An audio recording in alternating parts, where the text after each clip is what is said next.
Greetings and hello to everyone. This is the Business of Betting podcast, and I'm your host, Jake Williams. Today is episode 41, and we have Richard Irvine joining the show. Richard is an advocate for fair wagering and a voice for punters in Australia. In this episode, we discuss the point of consumption tax, the presence of a national regulator, in-play wagering and minimum bet laws. This podcast is proudly sponsored by Betfair. Betfair operates a betting exchange and is licensed in the Northern Territory of Australia. Residents of Australia can join Betfair by visiting betfair.com.au and support this podcast by using promo code BOBPOD. Please gamble responsibly. As always, you can find us at businessofbetting.com or at bettingpod on Twitter. Please fire in any questions or feedback and potential guests you would like to hear from. So thank you for listening, and I hope you enjoy my chat with Richard Irvine.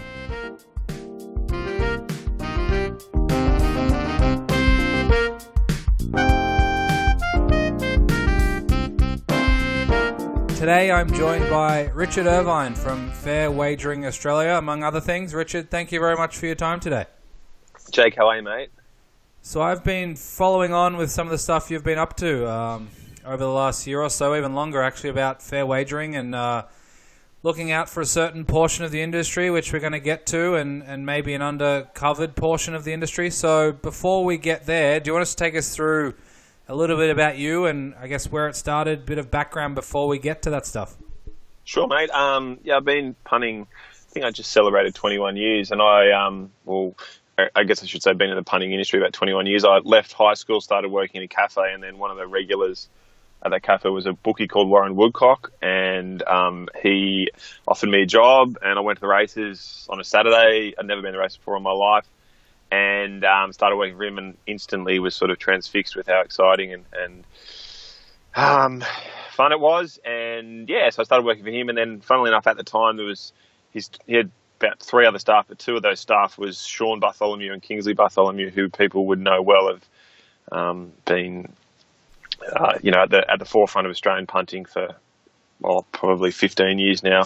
Anyway, they were working with Warren Woodcock at that time, so for me it was a great apprenticeship because I was sort of thrust into an environment where there was some pretty contrarian thinkers like Sean and Kingsley, and I sort of did a long apprenticeship out at the track working with Warren and learning off those boys and learning off everybody else, and it just sort of morphed from there. And probably about 15 years ago I actually started putting money on for Sean and Kingsley. And then about probably 10 years ago, I just started punting in my own right, and I've just been chipping away at that ever since. So that sounds like an episode in itself, and I know we're going to cover other topics today, but so you spent, it seems like, around 6 years on the bookmaking side. Is that fair to say? Yeah, and that was great. And that's when the races were still pretty vibrant, and I was just out there and doing all kinds of jobs and learnt the craft, and was always trying to talk to as many people as I could because I just wanted to learn more and immerse myself more in the industry. I sort of instantly fell in love with it and never looked back. So no one can then argue that you haven't been on the other side of the counter and taking on punters and taking bets, and you've got a good grasp of that part of the industry. I was actually a bookie. I got my license for about 6 months, and I worked at 8 meetings and lost at 7 of them. So I wasn't a real good bookie, and I just gave it away. Fair enough. And then on the punting side, it's been another 15 years or so? Yeah, about that. And that's the side that I prefer, and everyone finds their place, and that's what I've always found, I guess, the most enjoyable and at times the most profitable. So I want to get to now sort of the work you're doing on the fair wagering side, and I think everyone probably knows who's listening to this now, or if they don't, they soon will find out that you've been sort of taking a position in the discussion or in the dialogue and discourse in the industry about the punting side. What prompted you, or what was the impetus to get started on being a voice for all those people who are often relatively silent? Yeah, well, it was, I have known many people in races for a long time, and so there was a huge sort of vocal discourse against what the corporates were doing, and no one really put their hand up and do anything about it, mostly because punters are sort of a clandestine bunch and like to keep to themselves. And, no one really wanted the exposure that would bring by, making a bit of a fuss about it all. And then finally, and I was the same, and then finally got to the stage where around the time when Ladbrokes and 365 and all those joints start up in Australia, and they had a really sort of arrogant, contemptuous attitude that I just thought enough's enough. If we don't do something, there's not going to be any industry left. And it just sort of happened, and then it kind of snowballed a little bit, I guess. And, as a group, we've had a lot of success because we have got the minimum bet limit through. And when I say group, as a group, I mean all the punters, because sure, I was probably at the front of the protest, but I had so much support behind me, backing me up. I mean, it was, I basically, in all my advocacy, I've literally got no sort of negativity against what I've been advocating for. So that helped a lot. And even at tough times when it looked like the administrators in different racing jurisdictions weren't going to do anything, I always just kept thinking to myself, how can they possibly knock it back? The ethical argument is just too strong. And ultimately that was right. So that's kind of how it all happened.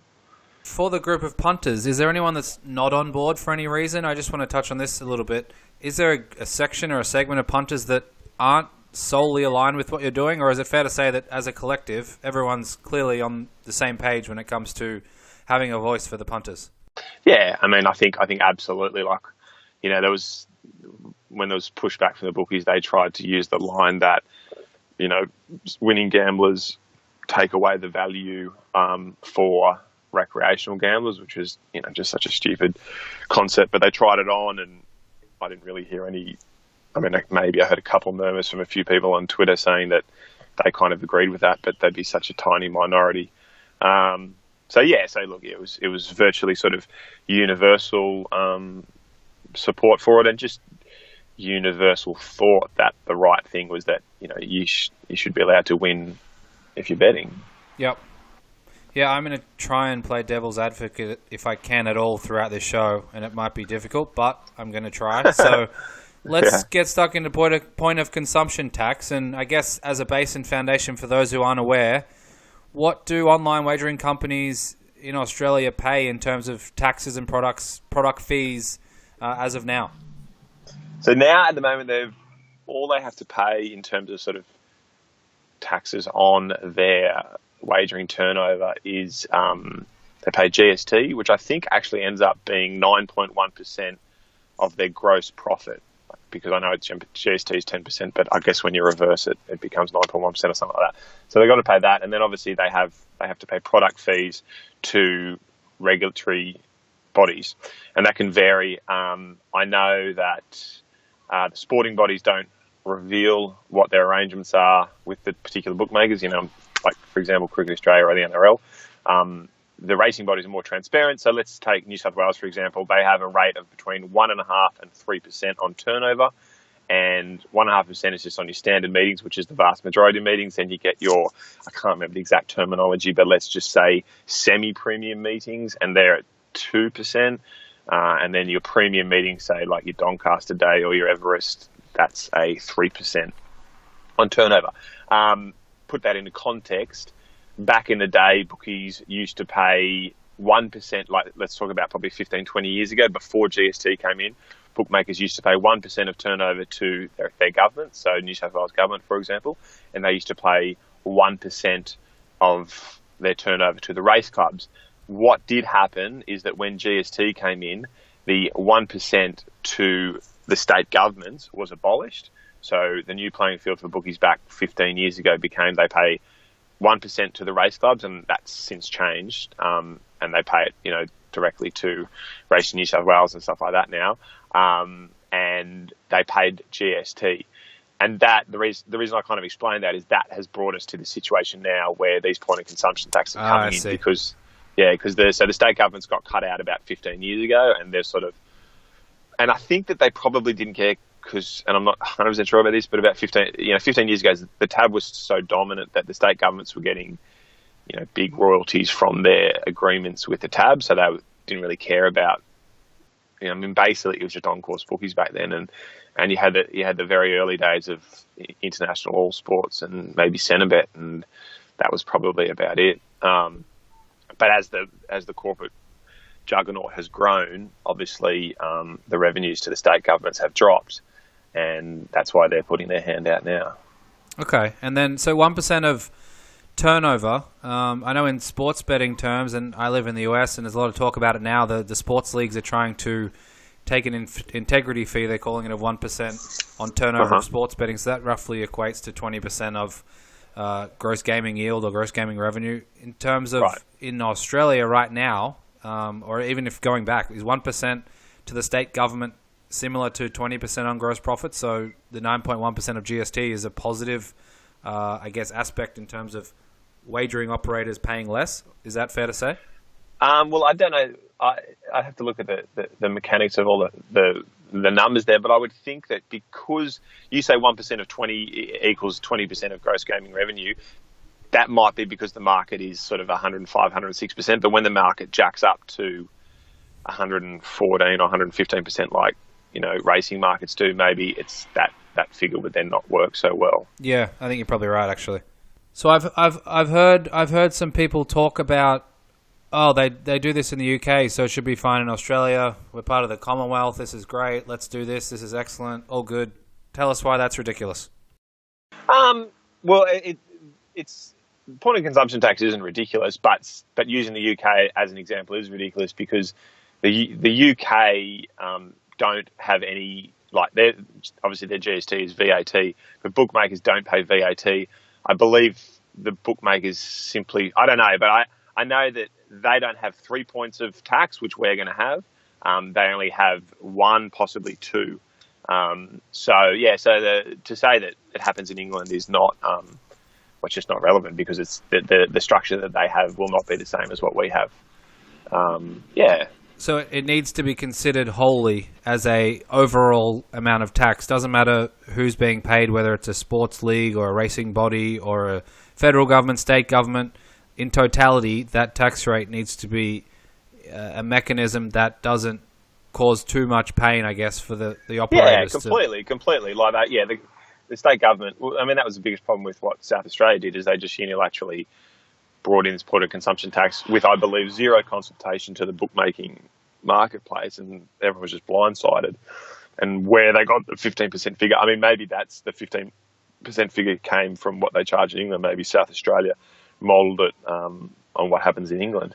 I mean, you got to look at it like,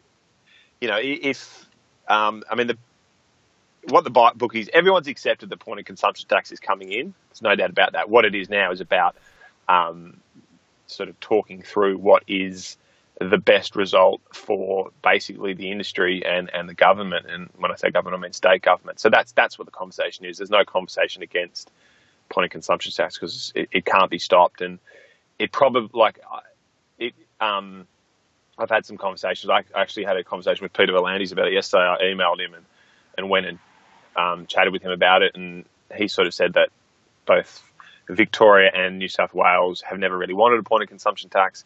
But obviously, now that South Australia and Queensland are doing it, all the all the state ministers or treasurers, I should say, have agreed that it's going to happen. And obviously, they're over the top of Racing Victoria, Racing New South Wales head. So there's not much that either of those bodies can do about it. It's coming, but it's all about what's it going to do for the industry. And I think it has negligible impact on betting on sport in Australia. Your obviously NRL and cricket and all that kind of stuff. But where I think it can have a huge impact is on racing, the funding of racing, and also the betting markets on racing, because we've seen a large percentage increase in fixed odds markets since all the racing bodies put up their product fees, and they had every right to put up the product fees, and they had to do that because, we have excellent prize money, and that prize money has to come from somewhere. And if more and more people are going to leave betting on the tote and start betting on fixed odds racing, obviously we can't have prize money going down. So, the money's got to come from somewhere. And that's the discussion now, is about finding the equilibrium of where all interests are best served and the market can continue to grow and prosper, which it has been. The market's in a fantastic position now. And that's when I went and met with Peter V'landys yesterday. I just really just wanted to make that point. I just emailed and said, mate, can I come and talk to you? The market's great at the moment. I think, as CEO of Racing New South Wales, you need to be careful what happens with this point of consumption tax, because if it's too onerous on the market, you are going to create problems for yourself because you're going to turn punters away. And obviously my own self-interest is involved in that argument. Like, I'm trying to bet into a as competitive and good value market as I can. So I didn't go in there, screaming and shouting, saying it's all going to come crashing down. I just sort of said we just need to find the right balance, and it was really good. I mean, it was really good that he could find the time to speak with me, and I came out of thinking that we'll probably end up in a pretty good place, I hope. But there's still quite a lot of advocacy still to come from, and I know that the bookies are really pushing hard, in particular Betfair. The biggest problem Betfair faces is that there's talk that New South Wales might go against what all the other states have done. All the other states are bringing in approximately a 15% point of consumption tax on profit, whereas New South Wales are talking about bringing in a 2% on turnover, which would basically put Betfair out of play. And the big problem with that is that it's not like, it wouldn't mean that Betfair stopped betting on New South Wales racing. What it would mean is that Betfair would stop servicing any clients in New South Wales. Obviously, that would have a huge trickle-down effect into, all kinds. Think about, I wonder how much wagering comes out of New South Wales. So much. And, Betfair really is the epicenter of all betting, whether it's on anything, whether it's on sport or racing. Betfair is where it all happens. So probably the organisation with most at stake in this whole point of consumption argument is Betfair. Interesting. So last time when they changed it from a 1% tax to the state government and brought in GST at around 9%, there was a taking away of the fee to the state government and bringing in GST. Is the same discussion happening in reverse, saying, well, if you're going to bring back a state amount, can that coexist with the GST? No, because the federal government are not going to give up their GST. So what basically needs to happen, and I don't think you can't muck around with GST, like it's set at what it is, But what needs to happen is the state governments need to acknowledge that the bookmakers are being taxed high, already more than they've ever been taxed in history, and so therefore it needs to be a modest, sensible point of consumption tax. And it would seem to me that the best result would be a point of consumption tax of around 6%. And essentially what that would mean is that, it's the same net result as if you bring in a point of consumption tax of 15% and abolish GST. That's the same net result is basically if you leave GST but reduce the point of consumption tax only to 6%. So you get your 15%. So look, that would be great. I think that, and that's still going to affect the markets. Like, the markets are going to go up a bit. Like, the percentage is going to go up a bit, and the bookmakers will probably not spend as much on marketing. I don't care. I couldn't care less if I never saw another bookies ad. But those bookies ads are a big source of funding to racing.com. They're probably a big source of funding to Sky. I don't know even if Sky have bookies ads. I can't even think. They might not, because it's that's the competitors. But so that's got to be considered, and I think that that's probably going to be a pretty big bargaining tool for Racing Victoria. I think Racing Victoria are much further down the road in setting their point of consumption tax. It would be fantastic if Victoria could set it at 6%. That would be great, because that would sort of lead the way for New South Wales to do the same. South Australia, Queensland, Western Australia, those states who have set their point of consumption at 15%. It has zero impact on me, so I don't really care. But of course I do care, because I don't want punters in South Australia getting a worse deal than me or Western Australia. So hopefully that by the two leading states, Victoria and New South Wales, coming to to a much lesser rate, would then put pressure on those other states to follow suit. Yeah. So would punters quite literally move states so that they can be in a certain state and And I saw an interview on the Racing Rant with the Betfair CEO and was talking about missed revenues to, Australian racing bodies or the federal government, I assume, for GST reasons. Is that a consideration when they're making this decision or you're having these discussions?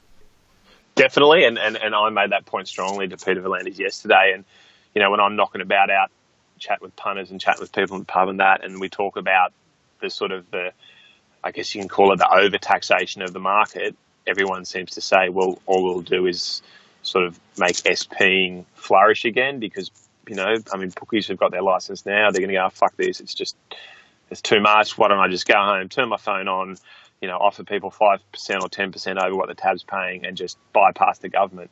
It really does sort of empower the whole SP movement.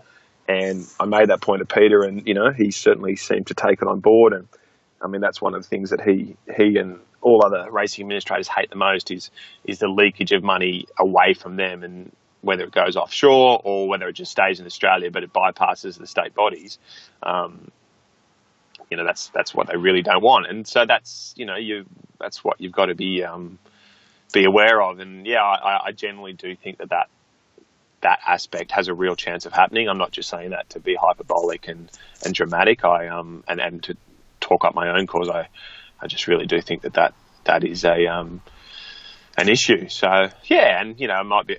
The market's never been better. It's really great. And when I say it's never been better, I'm considering everyone, like the bookies can, seem to be doing okay. Racing New South Wales and Victoria and all that, they're getting pretty good product fees. Sports you can win leagues. on the punt. Sure, absolutely. And you can, as a punter, you can win on the punt. You've got to be very, very good, but you can win on the punt. And you can get on as well, So we've got it pretty good at the moment, and we just need to get through this point of consumption tax situation and let the markets continue to rip.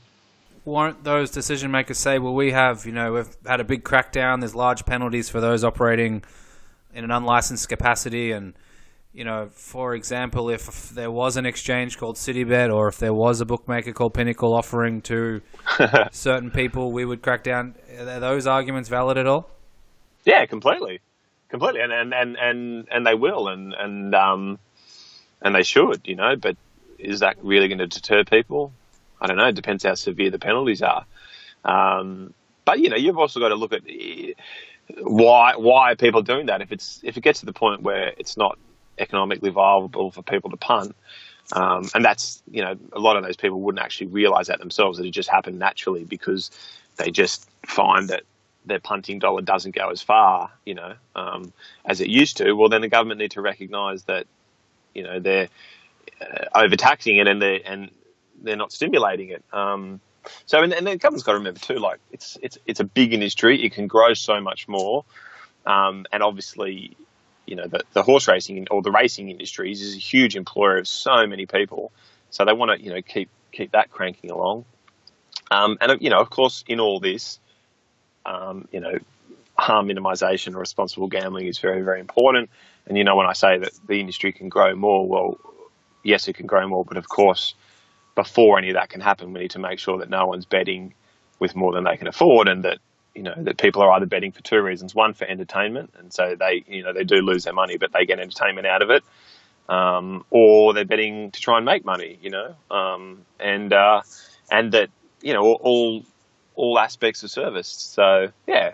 So this sounds like some sort of weird or modified prisoner's dilemma, where you've got a number of participants involved, and I guess they're all interested in having their share of the pie, and if it gets too high, as in too much tax, then it impacts the bookmaker, and therefore it's likely to detriment the ultimate punter. So have you come up with any good ideas to sort of combat this sort of weird game of, and it's certainly not akin to prisoner's dilemma, but it's a modified form of that? So what do you? How do you get all the parties together to understand that although individually they are potentially entitled to a point of consumption tax or a GST or a product fee or a license fee for the sporting leagues or the other bodies, how do you get them all together and sort of say, look, we completely understand, however, this needs to be a thought out process where you've evaluated all the different parts, and if that means you've got to essentially make a decision that might be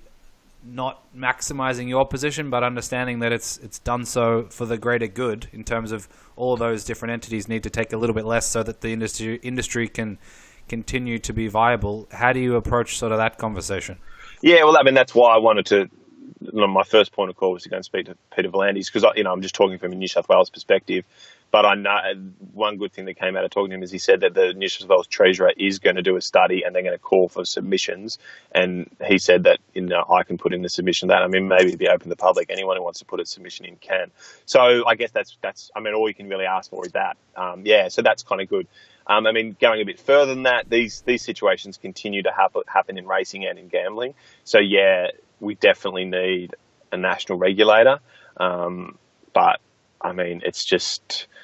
I wrote a letter to the Social Services Minister and he didn't even read it. I don't know if you saw it on Twitter. Like, I wrote this letter, sort of quite terse, strong-worded letter, and copped a little bit of criticism that I was too aggressive towards him. But I was mostly aggressive to him because we've got zero information out of his office for a long time, and that's even after they've commissioned a study into what's happening in online betting in Australia. And I wrote him a letter, and you could tell by his response, he literally did not even read the letter. He read the first line and then copy and paste is just a generic response.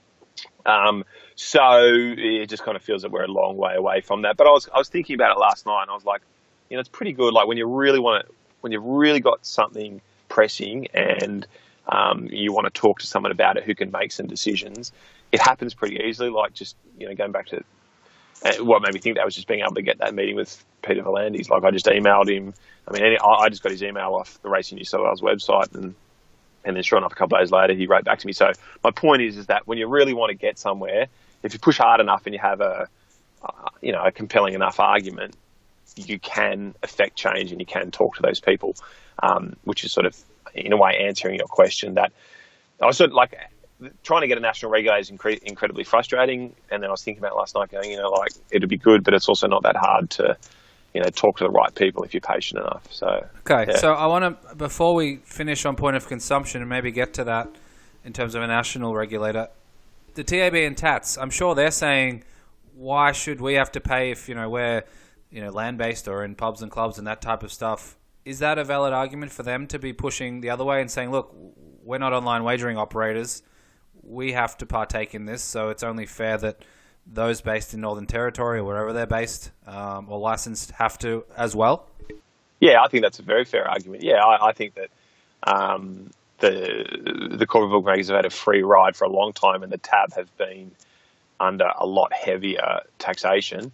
The TAB do have a right, and that's probably why they're pushing quite hard for this point of consumption tax.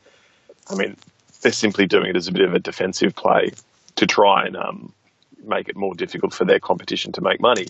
So it's a delicate balance there between whether they're just being, protectionist and anti-competitive, or they're actually genuinely had a bit of a rough deal. And I think there's elements of both of that. Okay. But I mean, business is business. Everyone's out doing their best, and I guess if you play within the rules, we're entitled to do anything, and there's no doubt that TAB are playing within the rules. So. But what the TAB just want everyone else to be gone and be on their own. I mean, they know that's never going to happen. And what we need to do, and I mean, the TAB's fantastic, especially at the moment, they're offering a great service on racing. They're betting big. There's no complaints with the TAB. But what we need to do is keep pushing forward to keep this like dynamic, vibrant marketplace that we have at the moment. And there's got to be incentive for bookies to come in. Like, I can't think of one incentive to become a bookie at the moment, whether it's online or on course. Like, why would you do it? Like, you've got so much tax that you've got to go through. You've got intense competition from, billion-dollar companies. Like, there's just zero incentive. No, and it looks like they're going to start merging and different strategies to consolidate in the marketplace as it is. So you're right, it's going to be a tough barrier to entry. Yeah, and so, what all marketplaces want is competition. So, the government and the regulators need to keep that in their mind as well. And, the thought out there is that, the point of consumption tax is not going to be too big a deal for the big boys. It'll just lead to further consolidation. Well, my point of that is, that's shit house for punters because, William Hill's going to get swallowed up. Like, there's just, I don't know if you saw it, but there's extraordinarily, did you see there's 4 bookies vying for them, which I find extraordinary. surprised that Ladbrokes and 365 and even Crown are in the hunt for it, because I wouldn't have thought that I just don't really see the synergies that would come for them from buying them. But anyway, it's good. Good luck to William Hill that they're going to recoup some of their money back. It'll be interesting to see who finally does pick it up. But then, hopefully we don't lose CrownBet, but that could happen. Obviously, TatsBet's going to get swallowed up by Tabcorp. So yeah, the marketplace is going to shrink a bit.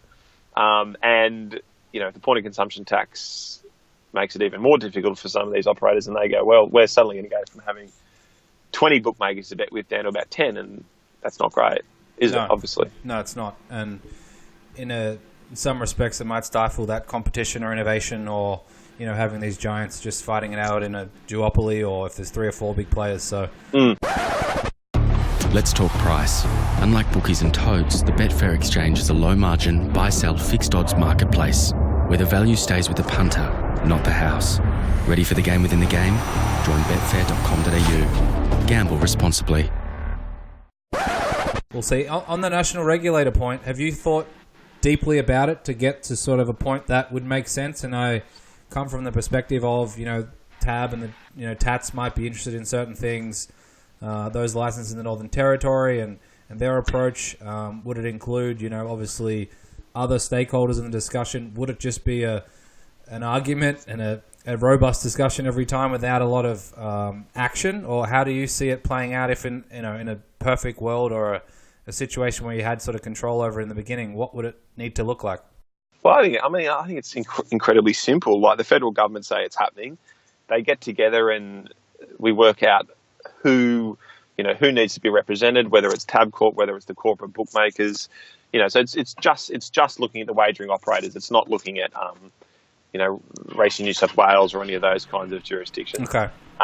And the federal government says, righto, it's being formed. It has a head office somewhere, it has some staff, and it has a board, and on that board would be someone from the TAB, maybe someone from Responsible Wagering Australia, who is the peak body that represents 5 or 6 bookies. I think it's like Sportsbet, Betfair, maybe Ladbrokes as well, Bet365, Unibet, anyway, something like that.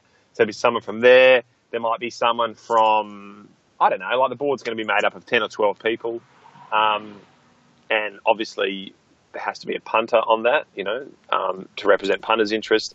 And you might have someone from, say, Racing Australia on that board as well. Anyway, the mix would be worked out.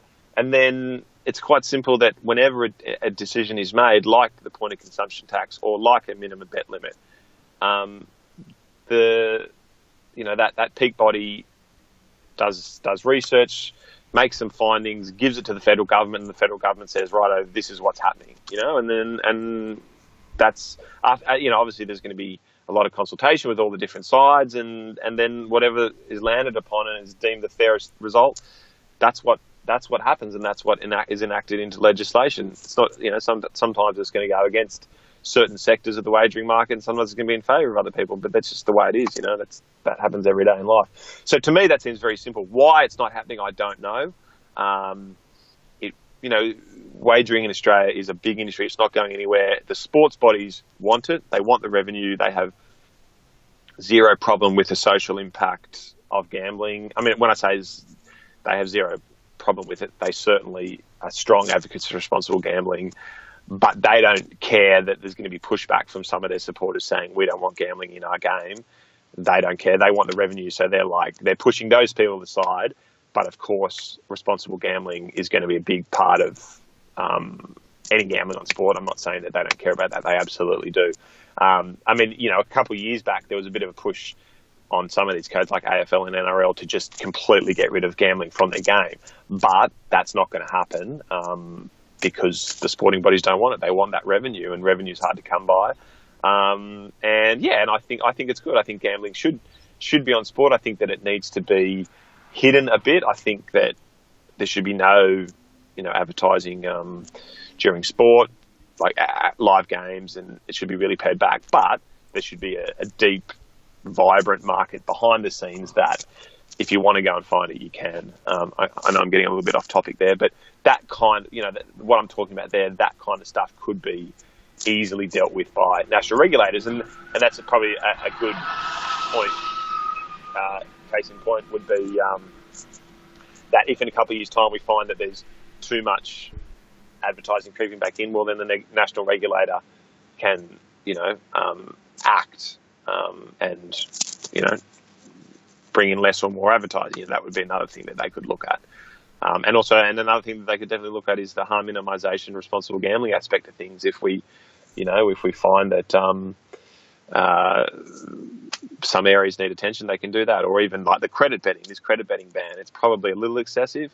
Maybe in a couple of years' time, they might pare that back a bit and not make it so, so across the board and clear cut. So that's how it would look like. I mean, eventually the social services department are going to have a better look at this, and maybe they'll think about doing it.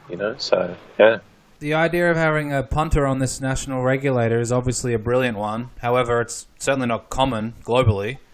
Give us the background and I guess your thoughts on the role of having a punter on some type of national regulator board or involved in those discussions.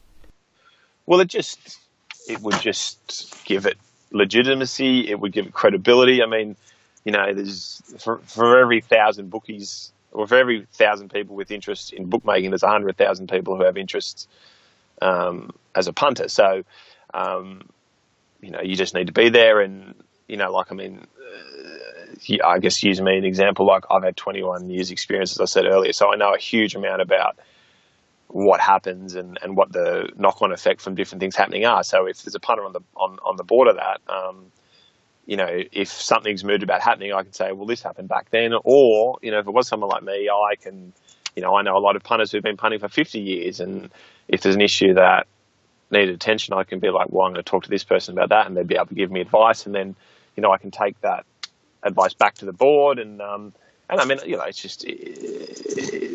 just a deeper understanding of what's at play, because the biggest problem is like punters are basically never consulted, and I would have to say that in the last 5 years that has improved dramatically, and we are having our voices heard much more, which is great. And the digitalization of the world has helped that, because you can't, the administrators can't hide anymore. If they get something wrong, they get pumped on social media, whereas in the past that the only way that they could really get pumped would be in the media, and if they have the media in their pocket, well, then it doesn't happen as much. So, so it is easy for punters to be heard these days. So I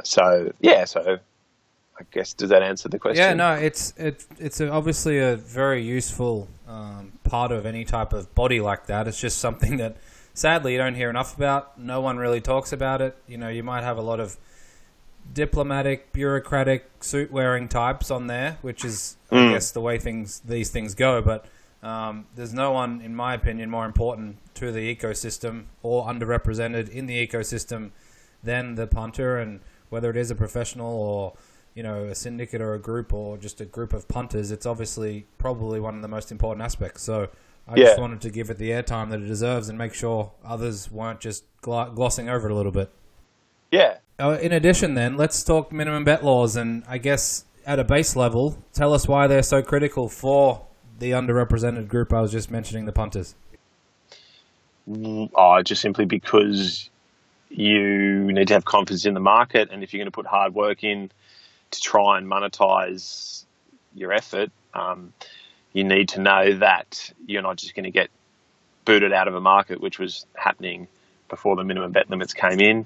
It's also ethically the right thing to do, and if we're going to have gambling in Australia, you've got to be allowed to win at it. Otherwise, there's no point in having it. What do we want to, as a society, give all our money to a tiny fraction of the community, and who mostly are anyway taking the profits offshore? So, so that's why it was so important, and it's that whole sort of journey is very well documented now, and we've sort of moved a long way past it, but it's so crucial to the industry, and the industry would be so crap without it. I wouldn't be talking to you right now. I would have left the industry a long time ago.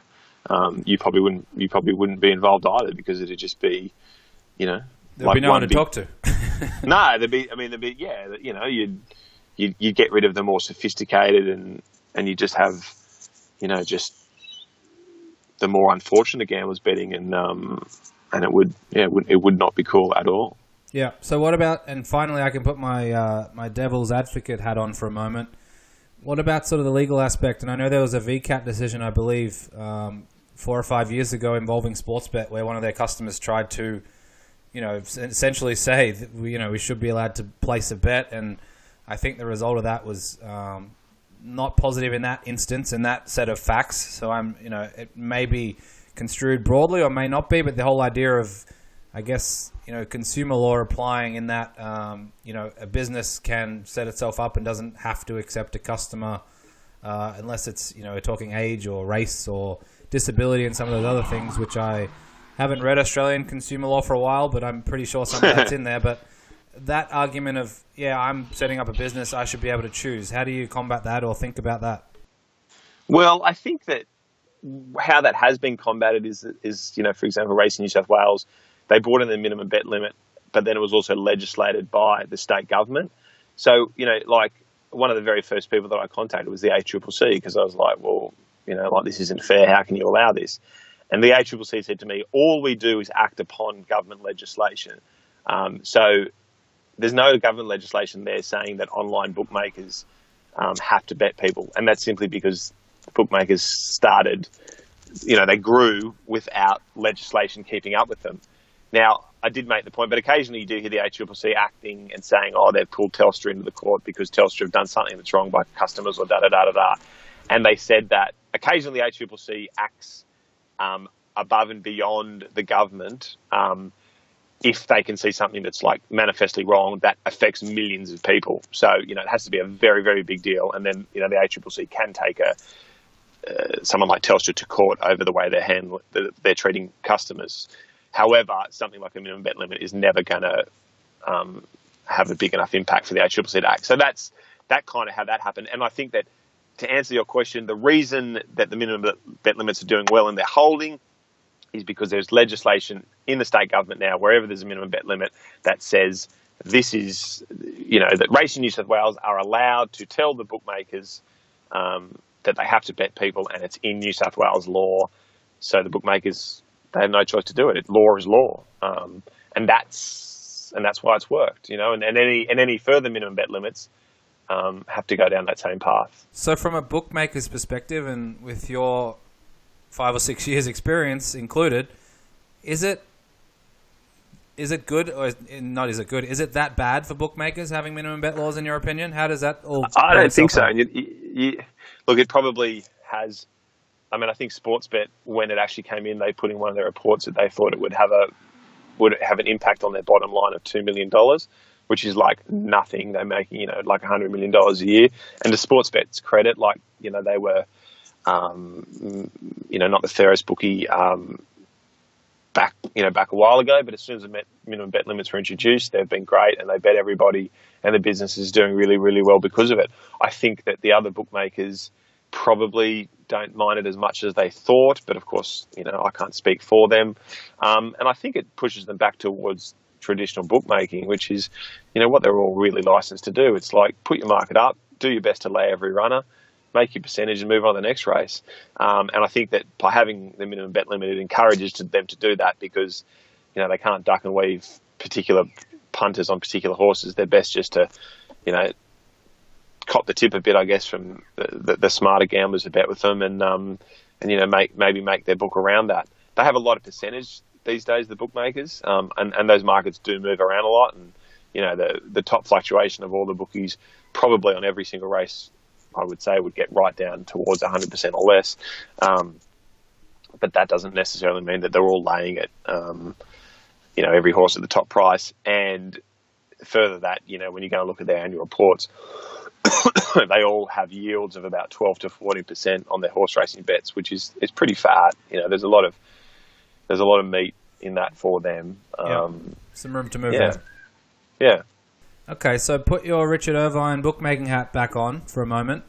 Is it another barrier to entry, though, with having minimum bet laws and getting involved on that side? Is it something that would be detrimental when you're sort of doing the pros and cons list of getting back into it?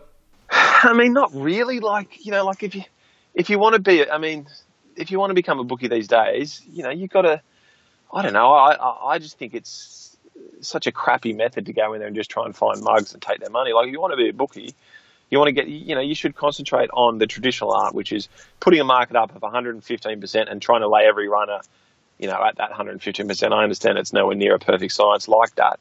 So, mate, in my opinion, no, I don't think it's a barrier to entry at all. It's part of the, it's just part of what bookmaking should be about. You don't play heads, you just play your book. Yes. I don't know. I never think like a bookie, and you might be able to, a bookmaker might be able to answer that question better than me. But I'm just so far down the road of everyone being included in markets, I can't even really think about it any other way. No, that makes sense. The Betfair Exchange isn't a house that sets the odds. It's betting at its purest. One punter's opinion against another's. Play the game within the game at betfair.com.au. Gamble responsibly. So let's talk in-play wagering for a moment then. How does that fit into this conversation, or have you been having those discussions about in-play? And I don't know exactly where it's at right now, so maybe take us through that really quickly. When I was still in Australia, it was call up on the phone and go through that 45-second process for the market to then get closed. Yeah, I think that happened. Yeah, that's right. Well, I think that's still happening. I don't bet in-play myself. I think that you can bet in-play on Australian sport, like if you want to call up Betfair, I think you call. I don't even know for example, if I called up, say, Top Sport Net and wanted to have a bet in-play on a footy game this weekend, I don't even know if you're allowed to or not. But then I know that obviously there's in-play on horse racing, which is pretty ironic because the horse racing industry pushed back against in-play, about a year ago when it got banned. And I don't even know if you can. Yeah, I think you can. Like, if I want to bet on Betfair in-play, I can actually do it online. So I don't need to call up. But I think anything other than horse racing, you're not allowed to bet in-play. Can you clarify that for me? Do you know? So when I was there, it was certainly, hi, Mr. Williams, this is, expert. What market would you like? Okay, can I have Eagles, Patriots? Sure. Would you like, what market? Under, over, 57.5. Okay. What's your stake? $12. Okay. What's the price? It's, $1.90 or minus 110 or whatever. Okay. And then, go through that whole process, 10 different questions, and then, oh, sorry, they've snapped the ball and you can't have that bet, or call us back or whatever. So, sure. So it was laborious, yeah. Yeah, nightmare. I read about the, I believe it was William Hill, Australia, but they had some type of automated click voice. To call, yeah. So it sounded like Alexa or someone you're talking to. But, yeah, so I don't know in detail. So that's a good point. So the reason that in-play got banned is because of dumb shit like that William Hill were doing, like, just arrogance towards the regulators and flaunting the rules it was just so stupid. And the fact that in-play got banned was simply because it was basically a get square from the government towards the bookies, and that, the saturation of advertising and all that kind of stuff, that it was basically, that was just a get square. Now, I think that get square was valid. The bookmakers were acting, pretty unconscionably for a long time. However, I think that there's been a recognition from the bookies that they need to be better corporate citizens, and that's happening. And I think that it's crazy that in-play isn't allowed. I think it's a great way of betting. It's a great revenue earner for all the sporting bodies. And I think that the government needs to have a long look at it. I think there's a situation at the moment where you've got this kind of like sort of the religious right of the Liberal Party who are dead set against betting, and then you've got sort of the socialist left of the Labor Party who are dead set against betting as well, and they've kind of come together and somehow said, no, we don't want more gambling. And, like, these people would have absolutely no idea about what happens in the wagering markets, and they don't care. But that's not particularly fair of them, because they're disadvantaging, people like you and me and the hundreds of thousands of punters out there who want to bet in play.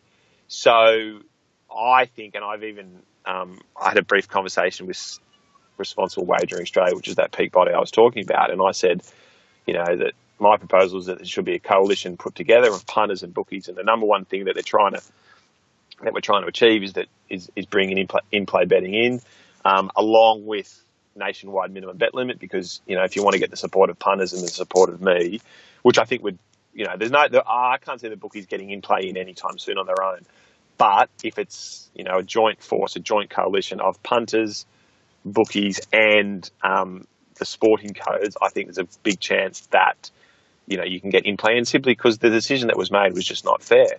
And the decision was made because the bookies were, impacting on everyday Australians too much lives. Okay, that's acknowledged. There's a big pullback, and they're doing better. So let's have a relook at things. So I sort of mooted this to the Responsible Gambling Australia, and I also said that you'd have the allow in-play betting, have a nationwide minimum bet limit on all sports, and then also let's form this national regulator. And I've sent that proposal to them, left it with them. They're going to get back to me. Maybe, I don't know, maybe they don't think it's a good idea at all. Who knows? But yeah, look, let's have in play. It's crazy not to have it, And once again, we need to be, very careful of responsible gambling and make sure that people aren't, getting further and further into trouble. But, I can go and bet on the stock market all day long. I can day trade the stock market all day long. What's the difference between betting on sport, Just because some people think that the stock market is a more respectable, reputable way of trading, well, they don't have the right to make that decision. There's absolutely no difference. So if I want to, I should be allowed to trade in play. I actually don't want to. I have zero interest in play. I don't do it. But I can see that there's something unfair about it, and it needs to be addressed. Yeah, and I think the statistics sort of globally, especially on something like soccer, is 85% of bets now are in play. Unfortunately for, I guess, the essence of being a punter is not compatible with things like strikes and other actions that might sort of get movement in direction. So I want to ask one sort of final question on this. If people are sort of listening and things are resonating and they think they might want to do a little bit more or can put their name to something, or I don't know if you do sort of petitions or anything else like that in terms of call to arms type stuff, but what's the best way for people to be sort of active in this space or involved or sign up to a Fair Wagering Australia, things like that? Take us through that. Yeah, there's not really anything like that. The only thing I do is I put stuff on Twitter and I ask people to retweet it. That helps a lot. And even, if I can get 100 retweets, it helps a lot. I put a tweet up the other day to Martin Pakula, who's the racing minister in Victoria, and just sort of said basically just about point of consumption tax. But the advantage of it is that, I don't know, maybe got 70 or 80 retweets, and which is, it's very small numbers in terms of what can happen on Twitter. But it's actually, it's bloody hard to get people to retweet stuff. You would know that yourself. So what it does is that, over the 24 to 48 hours of the life of that tweet, Martin Pakula's sitting there and then he gets another notification, retweet from, this has been retweeted again. I've found that to be the best way in terms of like strikes and petitions. That I just think they're pretty weak. And well, I was being very facetious, and like I said, the essence of being a punter is not compatible with sitting out of a race or a sporting event in general. Sure, so. Exactly. So to answer your question, look, I think we're doing well. I think that we have a really strong voice on Twitter. People write letters, that kind of thing. So I don't really think, we need to do much more than we're doing. I really try to get efficient action, and I try to remind myself, is this going to possibly lead to change? And if it's not, I don't do it, and that's sort of why I'm talking to you today, because, maybe someone who can make a decision about some of the things we've talked about is going to listen to this, and, it'll get us closer to where we all want to get to. Yeah, it only takes sort of one person or a few people, so fingers crossed. I know a lot of people appreciate what you're doing, and I've certainly had a lot of requests to get you on, so I definitely appreciate all your time, what you're doing in this space, and if I can add a retweet to the group and all that sort of stuff, I certainly will, so keep it up. No worries, mate, and great to talk to you, and good on you for what you're doing. It's really nice to hear from all different punters across Australia, and there was a strong need for it, and good on you for taking it up. No, it's very enjoyable, and hopefully to continue doing it for a while. And I know some people are probably a little disappointed we didn't touch on the sort of 15 years after your 8-meeting bookmaking career with Sean and Kingsley and those guys and what you're doing there. So we'll have to save that for another time. But I really appreciate your insights, your thoughts, and I guess talking about this topic may not be for everyone, but it's critically important. So once again, I appreciate it. Good on you, Jake. Talk to you soon, mate. Residents of Australia can join Betfair by visiting betfair.com.au, and please support this podcast by using promo code BOBPOD. Gamble responsibly.